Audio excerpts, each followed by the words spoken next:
Arthur Ballin, he's head doctor at the Clinic of Child and Adolescent Psychiatry and Psychotherapy in Tiefenbrunn. Whoa! So if we take this as a lifespan, okay? So, its child is born, yeah? Okay. Star growing yeah. up. And this is 10, yes. okay? So, here is happening something we can't remember and we can't change. Yeah, well, you could assume if you can't remember it, it's not important, but it's the opposite. You cannot remember it, meaning it shaped your identity and you don't know it. That's a problem everybody has. He has an identity, especially, well, developing during the first time, and everybody has the goal to find out who he is. That's not easy. How is identity developing further on? Well, there are various theoretical constructions to explain that. One is by Erickson, who divided it in 8 stages during lifetime. Another one is created by psychoanalysis. But all these theoretical models are alike because they show that during the first span of lifetime, experiences are very, very important and they are hard to change later on. And then from year 3 on, how does identity develop? Well, you could say in the beginning, your identity is shaped by the question what you are given. I am what I am given. And that's about the first year of life. And in the second and third, it is like I am what I want. And it's the negotiation between mother and child. And the next step is to socialize with more people, father and other members of the family. And this is, I am what I can imagine to be in a society.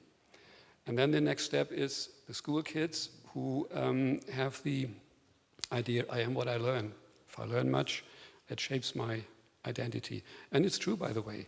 All these things are added to the first experiences you made. And then during puberty, you have to define yourself in the society of other youngsters, other young people. And that's sort of, you invent yourself. The diction is, I am what I am. I am what I want to be, what I am. And it's a sort of second chance. If anything went wrong during the first time, you have the chance to mix the cards in a new way during that time. Everything is in disorder, is mixed around, upside down and so on, and then you organize yourself. And you are sort of free then. You can make new experiences and change your identity a little bit. And then you go on during, as a young grown-up, now where are we here now? This is 20. Then you start to mate. I am what I love, or we are what we love, or who we love. And then you go on, when you get kids, I am what I can give. And later on, it's I am what I achieved. And that's about it. Wonderful. And well, I hope not. What happens? I mean, you're working, how many people are normally in your clinic? How many children and youth? We have 38 beds, so 38 inpatients. So there are, some of them really experience bad things. What happens? Most of them. What happens if here, for example, your parents or your step-parents beat you? What does that mean for identity? Well, as I said, there are 2 problems. Number one is that the software, the experiences, is sort of written in hardware then, in neural patterns, and that remains. And you get a self-understanding of that it's right, because a father or a parent who beats you doesn't do it saying, I am mean. He says, you are mean, and that's why I beat you. I'm the good one, you're the bad one. And I'm beating you for your sake. And so the reality is mixed. It's completely confusing, of course. And as a child, you cannot solve that. And then you're convinced, so, well, I am mean, that's why I'm beaten, that was right. And later on, since you cannot change it without therapy, you repeat it. We call it transgeneration transmission. Because in the next generation, the kid might be a father again who says, well, I'm the good one now, and you, my child, are the bad one, and so I have to beat you. Sorry, but I have to do this in order to support you. And so reality becomes mixed up, and it can never be solved if you do not go through a therapy or something like that. And we saw in Tiefenbrunn a sleeping lion. What happens if, in this early age, you are sexually abused? Well, there are many problems connected to that, but one of the most bad ones is that every child needs not only support, but needs love, needs hugging, bonding, attachment. And so if this wish is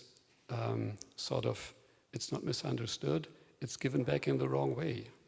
And the abused child thinks that he or she is guilty, that he or she did it. And that's the worst, because you're a victim, but you are made into an offender. You are the guilty one. And that again keeps you away from normal development, because the world is upside down and you cannot turn it back again without help. And that's what makes these things so bad and so for the rest of your life. If you cannot change it, how can I explain it? I have no word for it. I guess you know what I mean. Mm-hmm. Very bad. Yeah, so it's very clear. And if you have a look at this rope, we are working somewhere here. And these phase shapes the rest of the life. And it makes very clear why our work is so important, that we help children to develop a healthy identity, that they come over whatever they are challenging. And the next time when somebody from down there said, well, I need all the money for the next soccer game or the next sport news channel, tell them, no, here is the right place.